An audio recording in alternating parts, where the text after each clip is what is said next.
Personally, although I think this is a setback for the resistance, a significant setback, but I don't think in the long term it's the resistance that's hurt.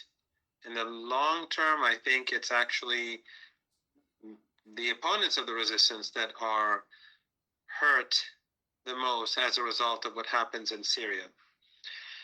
First of all, the war on terror apparently has come to an end because all of this started, all of the wars, Afghanistan, Iraq, and the mess that they've created, and the Patriot Act and all the new laws that were passed across Europe that limited freedom and allowed the government to spy on citizens.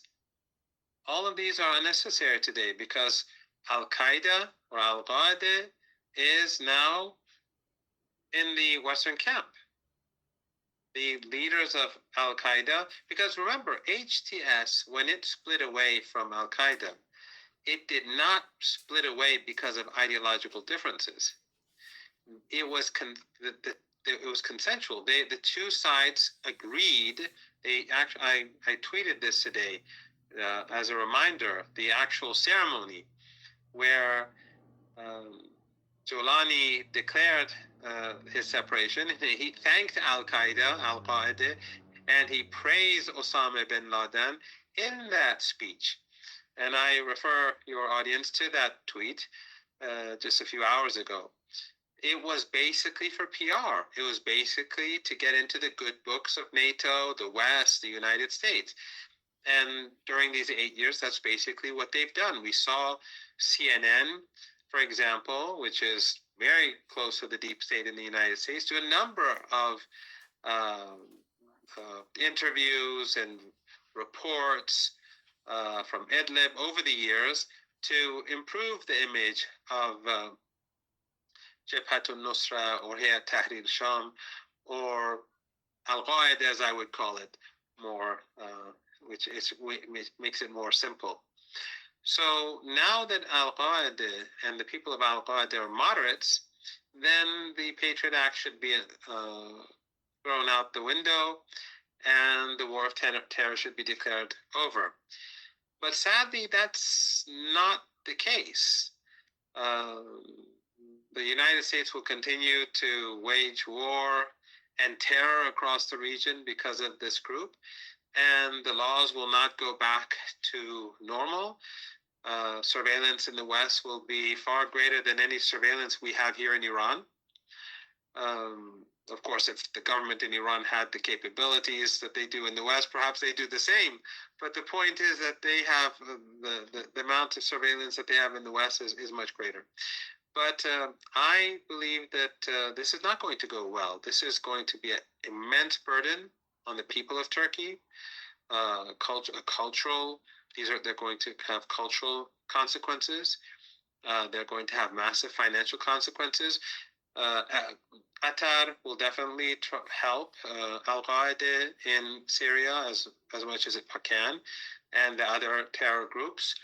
But the burden of a country is very different than the burden of small Idlib somewhere in the north of Syria. So this is going to create difficulty, major difficulty. Also, I think it's going to complicate Turkey's relations with countries across Asia. The Chinese have taken note of what's going on, and they see the footage of their nationals fighting in Syria, having been trained by terrorists under the authority of the Turkish state. And the same is true with Uzbekistan and other countries. And of course, Russia is unhappy, and the Iranians obviously are not happy at all either. So that's one issue. Another issue is that countries in the region that are in the American camp are worried. Saudi Arabia is worried. The Emirates is worried. Jordan is very worried.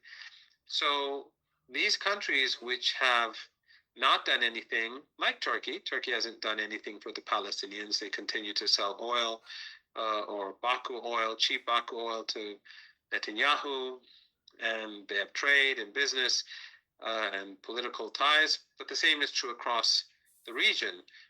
Saudi Arabia, of course, doesn't have those ties with the Israeli regime, but still, none of these countries have been seen as helping the Palestinian cause, and many of them like Saudi Arabia, have moved towards secularism, you know, concerts with half-naked women dancing and singing and that sort of thing. And now the Salafists, the Wahhabis, are seeing that their brothers in Syria have achieved a major score, a major victory. So that, I think, will have a significant impact in countries like Saudi Arabia and Jordan and elsewhere. So it's not clear what the consequences of all this will be. In addition, I do not see Al-Qaeda or HCS as capable of governing the country, not just because of the financial issues, but also because of the deep divide between the different factions. And some of these factions make Jolani look very moderate indeed, even though he's an extremist, and his current present, the way in which he presents himself is very different from who he actually is in his history. But some of the groups that he has to deal with are far more extreme than himself. And even people within his own group, they will not submit to just anything that he says. We've seen this since 2012, 13. We've seen how people from different factions left one faction to join another. During the dirty war in Syria, there were many different factions. And sometimes people would leave one and join another, sometimes in large groups.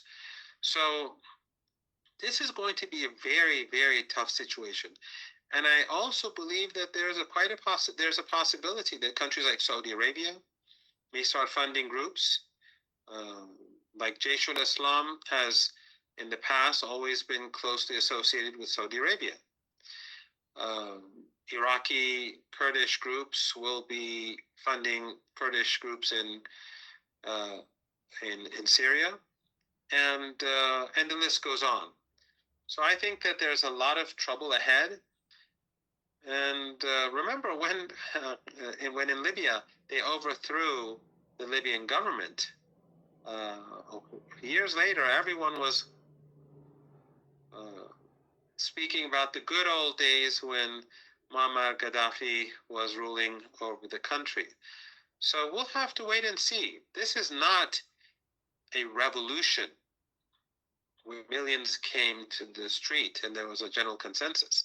This is not a military coup where a part of the political establishment comes to power. These are extremist groups that I recall over the many years that I've been to Syria. I've been to Syria both before and after the dirty war began. But after the dirty war began, I've been there many times. Actually, the last time I went was just a few weeks ago when I passed through Syria from Lebanon coming back to Iran during the war in Lebanon. But when in 2013, 14, 15, 16, I would lecture at universities to an English audience and or audiences. And I'd speak to students in private and small groups, especially at the University of Damascus, more than anywhere else. And it was clear that some liked the president, some disliked him, some were somewhere in the middle, but no one wanted these extremist groups that were being supported by Mr. Erdogan. And I find it very difficult to imagine that these groups will be able to manage to keep or gain popular support in Syria in the coming months.